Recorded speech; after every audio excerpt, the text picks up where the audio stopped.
நேயர்களே, இன்றைக்கு நாம் மிக முக்கியமாக பேச போகிறது cut and right journalist Sufiyan. நான் உங்களோடு முகமுகமாக மற்ற விஷயங்களில் கிடைக்காத அல்லது கிடைத்த முக்கிய தகவல்களை தமிழ்நாடு அரசியல் களத்திலேருந்து ரொம்ப போர் அடிக்காமல் ஷார்ட்டாக உங்களுக்கு நிறைய செய்திகளை தந்துக்கிட்டே தான் இருக்கேன்.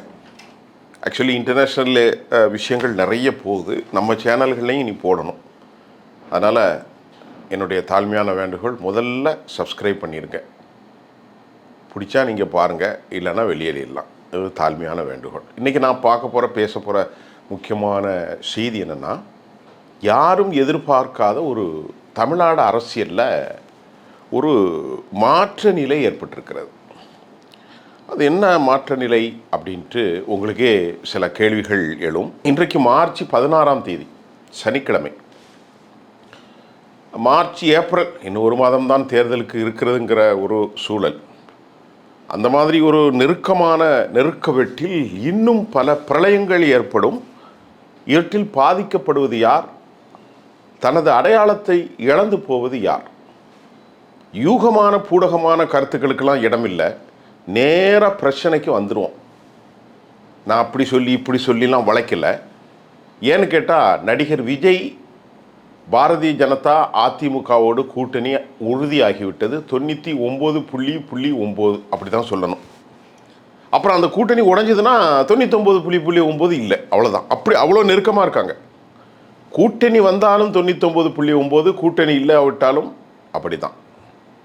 ஏன்னா இன்றைக்கி நமக்கு கிடைச்ச சோர்ஸ்னால், சென்னையில் இருக்கிறதுனால எல்லா கட்சியினுடைய தோழர்கள், கட்சியினுடைய தலைவர்கள் கூட சில விஷயத்தை நம்மோடு பகிர்ந்து கொண்டு, சொல்லாதீங்க சுஃபியான் அப்படின்னு சொல்லுவாங்க.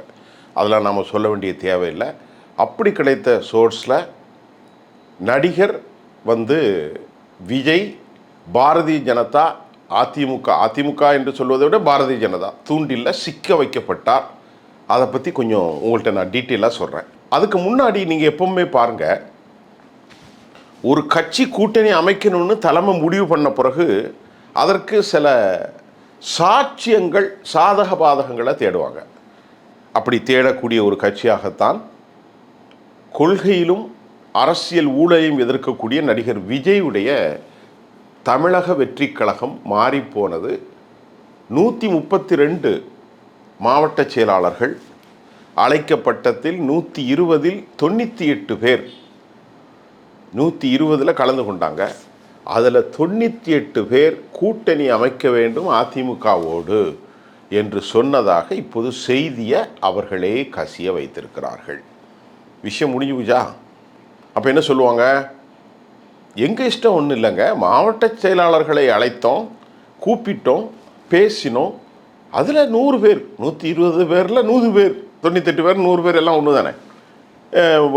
கூட்டணி சேர்ந்தா தான் நாம் பலமாக இருக்கும், தீய சக்தி திமுகவை ஓய்க்கிறதுக்கு இதுதான் முக்கியம் அப்படின்ட்டு ஒரு பங்கர் பஸ்டர் பாம், B2 பங்கர் பஸ்டர் ஃபார்ம் இன்றைக்கி அமெரிக்காவுக்கும் ஈரானுக்கும் நடக்கிற போரில் அதுதான் போடப்படுது. அது இப்போ வெடிச்சு செதறு. இதுக்கு சில காரணங்களை நம்மக்கிட்ட தாவேகாவுடைய உச்சபட்ச தலைவர், எல்லோருக்கும் தெரிந்த தலைவர், அவர் ஃப்ரெண்ட்லியாக என்கிட்ட சில காரணம் சொன்னார். ஒன்று, அவர் சொல்கிற காரணம் என்னென்னா, முதல் காரணம் இங்கே பாருங்கள், நாம் கட்சி புது கட்சி, டிஎம்கே நாம் தனித்து நின்றா டிஎம்கே வந்துடும், அதில் எந்த டவுட்டும் இல்லை. அது எங்களுக்கு அறிவுறுத்தப்பட்டது. அப்புறம் 5 வருஷம் நாங்கள் சிரமப்பட வேண்டியிருக்கோம். இது ஒரு காரணம். இரண்டாவது காரணம், திமுகவினுடைய பணபலத்தையும் அதிகார பலத்தையும் எதிர்ப்பதற்கு எங்களுக்கு சக்தி இல்லை.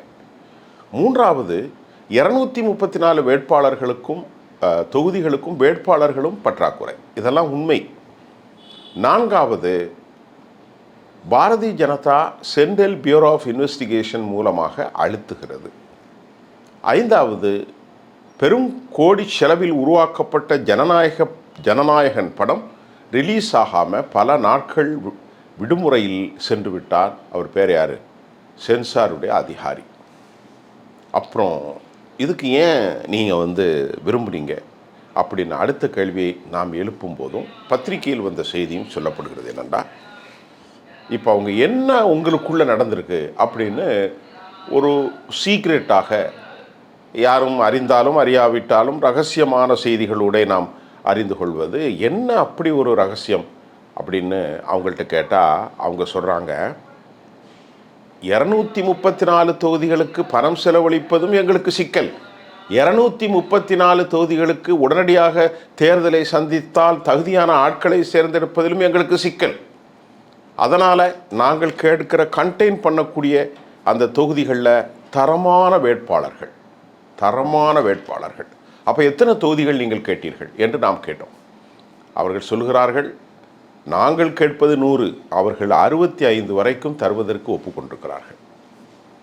45 65 தொகுதிகளை ஒப்புக்கொண்டிருக்கிறார்கள், அடையாளம் காணப்படுகிறது. அதை எடுத்து அவர் சொல்கிறார், இந்த 65 45 மட்டுமில்லாமல் அதிகார பரவலாக்கல் நாங்கள் எப்பவுமே சொல்லியிருக்கிறோம். we had been proclaimed, ஒரு பிரகடனமாக, to be conveyed the message to all the people, all the political party to sharing power. அதிகாரத்தை பரவலாக்கி கொண்டிருக்கணும், அதிகாரத்தை பிரித்து எல்லோருக்கும் வழங்கப்பட்டு கொண்டிருக்க வேண்டும், வழங்கப்பட வேண்டும். that should be, கண்டிப்பாக அது நடக்கும். அந்த அடிப்படையில் எங்களுக்கு துணை முதல்வர் கேட்டிருக்கோம்.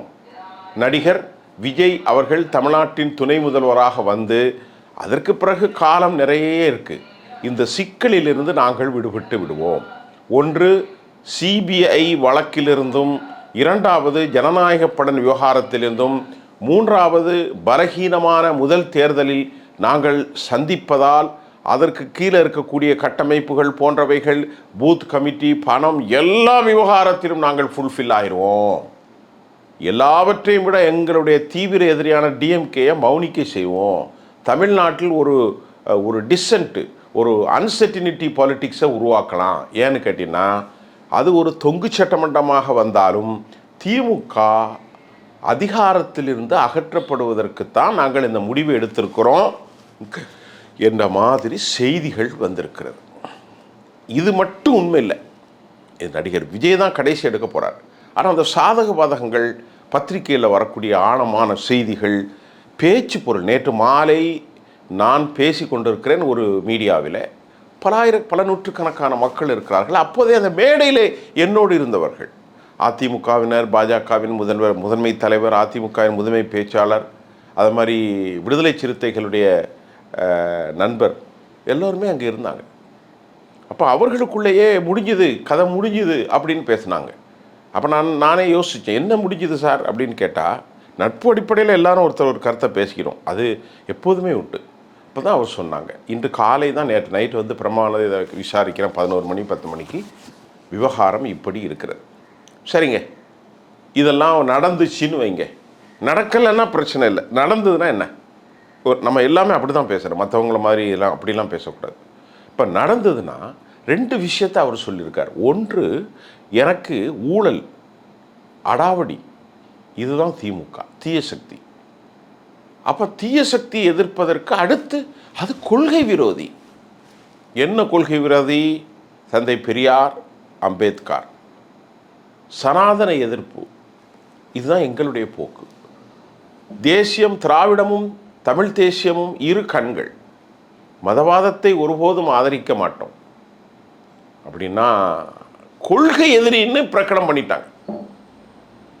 எல்லா கட்சிக்கும் தோழர்களை கொஞ்சம் சிந்திச்சு பாருங்கள், கொள்கை இருக்கும். நாம் தமிழர் இருக்காங்களே, அவர்களுக்கு கொள்கை இருக்குது. இதுதான் கொள்கை.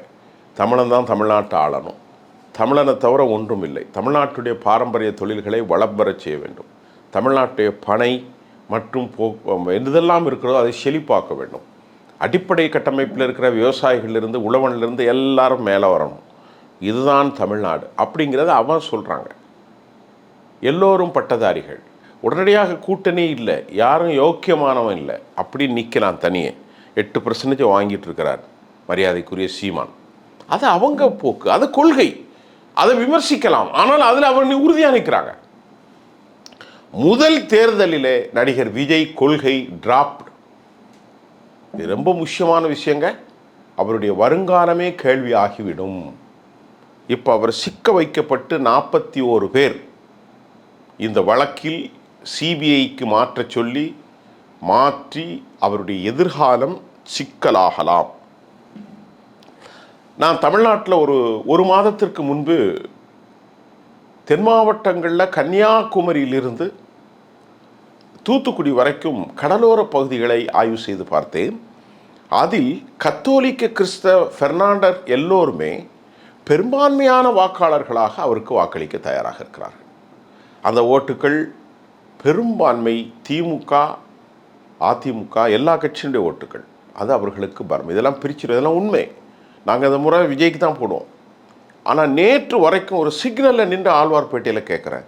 அங்கே கூட என்ன சொல்கிறாங்கன்னா பசங்க ஒரு 25 நாங்கள் அண்ணன் இந்த முறை விஜய்க்கு தான் போடுவோம், யாரை கேட்டாலும் விஜய்க்கு தான் போடுவோம், யாரை கேட்டாலும் விஜய்க்கு தான் போடுவோம். இதுதான் உண்மை, பொய் சொல்லலை சார். யாருக்குமே நம்ம வந்து செம்படிக்கிற வேலை இல்லை, நமக்கு தேவையில்லை. அப்போ அந்த அளவுக்கு அவருக்கு அந்த இளம் சமூகம், நான் சொல்கிறது பெரிய ஆட்கள் இல்லை, இளைஞர்கள் ஒரு 18, 25, 28 அப்படி அதுக்குள்ளே தான் விஜயுடைய ஃபேனாக இருக்கிறது. இப்போ பாஜக வந்து தமிழ்நாட்டுடைய பொது எதிரியாக சித்தரிக்கப்பட்டு விட்டது. அது அப்படி தான். அப்போது இவருக்கு 4 கேள்விகள் சுருக்கமாக. ஒன்று, மைனாரிட்டிகள், கிறிஸ்தவ, முஸ்லீம்கள், ஓரளவிற்கு விளக்கமான தலித்துகளுடைய வாக்குகள் அவருக்கு இனி கிடைக்காது. ஏன்னா ஒரு மனுஷன் முதல் விழாவிலே, முதல் அறிமுகத்திலே என்னுடைய கொள்கை எதிரி பாஜக அப்படின்னு சொல்லிட்டு அதிமுகவோடு கூட்டு சேருவது வேறு, அது பிரச்சனை வராது. இன்றைக்கி எடப்பாடியோடையோ அல்லது டிடிவி தினகரன் கூடையோ அல்லது சசிகலா அம்மையார் கூடையோ வேறு யாரு கூட கூட்டு சேர்ந்தாலும் அது விமர்சிக்கப்படாது. இல்லை பாட்டாளி மக்கள் கட்சி அது ஒரு சாதி கட்சி. ஆக அப்படி பார்த்தாலும் அதை விட கொள்கை என்று சொன்னது வெளிப்படையாக இவர் யாரை சொன்னார்? கொள்கை என்று சொன்னது பாரதிய ஜனதாவை. அப்போ என்ன கேட்பான், அழகாக கேட்பான், ஏன்டா முதல் போட்டியிலே கொள்கையை தார வாத்து மண்ணை போட்டு மூடிட்டியப்பா, உனக்கு என்ன கொள்கை, உனக்கு என்ன கோட்பாடு இருக்குது? ஒரு அழகாக பதில் பேசுவாங்க டிஎம்கேக்காரன் மேடையில், சும்மையே பேசுவாங்க. சொந்த படத்திற்கு லாபத்துக்காக கொள்கையை அடகு வைத்து குழி தோண்டி பதத்திய விஜயே உனக்கு ஓட்டு ஒரு கேடா அப்படின்னு அவன் பேசுவான். இது வந்து ஒரு இப்போ டிஸ்கஸ் ஆயிட்டு. ஏன்னா கொள்கை 2 விஷயம் தான் அவர் சொன்னார். ஒரு பக்கத்தில் பெரியார், அம்பேத்கர், அஞ்சலை, பெருந்தலைவர் காமராஜர், அப்புறமா நம்ம அவங்க சில விடுதலை போராளிகள் எல்லாத்தையும் வச்சுருந்தாங்க. அப்படி வந்து வைத்தவர்கள் திடீரென பிஜேபியோட சேர்வது, என்னதான் சொன்னாலும் பிஜேபி தான் வெளிப்படையாக மைனாரிட்டிகளுக்கு எதிராக இருக்கிறாங்களே, வெளிப்படையாக தலித்துகளுக்கு எதிராக வெளியே பேச மாட்டாங்க, உள்ள அவங்களுடைய கோட்பாடு அப்படித்தானே. தமிழ்நாட்டை அவங்க சுவாகா செய்கிறதுக்கு பார்க்குறாங்க. ஒரு மட்டும் விஷயம் என்னால் தெளிவாக சொல்ல முடியும் சார். நீங்கள் டிஎம்கே எதுக்குறது ஊழல், அவர்களுடைய அட்டுழியம், அராஜகம், ரைட்டு தான். அதுக்கு உங்களுக்கு பாசிட்டிவாக உழும். தமிழ்நாட்டில் டிஎம்கே இந்த 5 வருஷம் அவ்வளோ ஃபெயில் ஆகிருக்காங்க. அவங்க இப்போ நம்பி நிற்கிறது, 5000 ரூபாய் கொடுத்தோம், 3000 ரூபாய் பொங்கலுக்கு கொடுத்தோம், மற்றபடி இந்த பஸ்ஸு உரிமை தொகை இதை தான் நம்பி நிற்கிறாங்க. பெரிய பெரிய ஆட்சி நடந்தது, அதுபடி அவங்க கொடுத்த மேனிஃபெஸ்டோ ஃபுல்ஃபில் ஆனது அப்படி எதுவுமே இல்லை. 515 வாக்குறுதிகளில் நீங்களே பாருங்கள். எலக்ட்ரிசிட்டி மக்கள் விரும்பினாங்க, அது கூட மாத கரண்ட் எடுக்கலை. கேஸ் மானியம் கொடுப்பானாங்க, அது கூட எடுக்கலை. கல்வி கடனை ரத்து செய்வாங்க, அதை கூட எடுக்கலை. அப்புறமா நீங்கள் பார்த்தீங்கன்னா இந்த மாதிரி நிறைய விஷயங்கள் இருக்கிறது. கல்வி கடன் ரத்து, நீட்டு, இது எல்லாமே பிளாப்பு. டிஎம்கேடைய பாரம்பரிய வாக்காளர்கள், மருத்துவர்கள், செவிலியர்கள், தூய்மை பணியாளர்கள், நல்லா கவனிங்க, இடைநிலை ஆசிரியர்கள், பகுதி ஆசிரியர்கள், போக்குவரத்து துறை ஊழியர்கள், மின்சாரத்துறை ஊழியர்கள், அங்கன்வாடி ஊழியர்கள், சத்துணவு பணியாளர்கள், சர்வே துறை, வருவாய்த்துறை, எல்லா துறையுமே போராட்டம் போராட்டம் போராட்டம் போராட்டம். அப்போ அவங்களுக்கு நம்பிக்கை என்ன? ஒன்று தான், கொடுத்த 5000 கொடுத்துருக்கோம், உரிமை தொகை 1000 கொடுத்துருக்கோம், எல்லாரும் பஸ்ஸில் ஃப்ரீயாக போகலாம், இதுதான். அப்போ இதை வந்து மறக்கடிப்பதற்கு நல்ல ஸ்கோப் உள்ள தலைவராக அவர் வளர்ந்து வந்தார். ஆனால் இப்போது அவருடைய எதிர்காலமே கேள்வியாகி இருக்கிறது, அதில் எந்த சந்தேகமும் இல்லைங்க. பிஜேபி கூட சேர்ந்ததுனால உறுதியாக என்னால் ஒன்று சொல்ல முடியும், கொள்கை இழந்த ஒருவனுக்கு எப்படி வாக்களிப்பது, மக்களே சிந்திப்பீர். ஆனாலும் இதையெல்லாம் சிந்திக்காமல் அண்ணன் எடுத்த முடிவுக்குன்னு பெருந்தரலான ஓட்டு அவருக்கு விழும், அதில் டவுட் இல்லை. அந்த ஓட்டில் விஜய்க்கு போடுவாங்களே தவிர விசில்ல அது அதிமுக பாஜகவுக்கு உழுமா அது தெரியாது. இளைஞர்களுக்கு டசன் கேர். ஒருத்தன் இருக்கானா அவனுக்கு இதை பற்றி இல்லை. எங்கள் அண்ணன் சொன்னார் நான் ஓட்டு போடுவேன், தலைவா நீ சொன்னால் ஓட்டு போடுவான், அப்படி தான் அவன் போடுவான். ஆனால் இது ஒரு பெரும் பின்னடைவையும் வருங்கால அவருடைய ஆட்சிக்கும் அவரது நிலைத்தன்மைக்கும் பெரும் பெரும் பின்னடைவை ஏற்படுத்தியிருக்கிறது. அதுதான் என்னுடைய கருத்து. நீங்கள் பொறுத்திருந்து பாருங்கள். 40 வருஷம் என்னுடைய அனுபவத்தில் நான் சொல்கிறேன். கல்லூரியில் படிக்கிற காலத்தில் எனக்கு அந்த அரசியல் அனுபவம், 40 வருஷம் அனுபவத்தில் தானே ஒரு மனிதன் குழியை தோண்டி அதற்குள் மண்ணை அள்ளி போட்டு அவனே சமாதி ஆனதற்கு ஒப்பாக நடிகர் விஜய் மாற்றியிருக்கிறார். அவருக்கு சில களச்சூழ்நிலைகள் இருக்கும், சிபிஐயினுடைய விவகாரம் இருக்கலாம், அவருக்கு வேறு சூழல்கள் இருக்கலாம். அதனால் அவர் இதிலிருந்து வெளிவந்தாலும் சிக்கல் தான். அநேகமாக 95% மேல் 98% மேல் அவர் கூட்டணி பேச்சே உறுதியாகியிருக்கிறது. நேரடியாக கூப்பிட்டு மிரட்டப்பட்டிருக்கிறார். நாளை மறுநாள் அவர் டெல்லிக்கு போகிறார். டெல்லியில் சிபிஐயையும் பேருக்கு கண் துடைத்து விட்டு கூட்டணியை முடித்து வருவார். அதுக்கு பிறகு ஏதாவது ஒரு காரணத்தை சொல்லுவாங்க. அநேக மாவட்ட செயலாளர்கள் அழைத்தோம். அவர்கள் திமுக என்ற தீய சக்தியை எதிர்ப்பதற்கு கொள்கையை நாங்கள் இப்பொழுது அடகு வைத்து விட்டோம். இதுக்கு மேலே ஒன்றும் பேச வேண்டியதில்லை. மீண்டும் அடுத்த செய்தியில் ஆதாரமாக துல்லியமாக தரேன். மறுபடியும் சொல்கிறேன், சப்ஸ்கிரைப் பண்ணிவிட்டு பாருங்கள். மீண்டும் சந்திப்போம். நன்றி.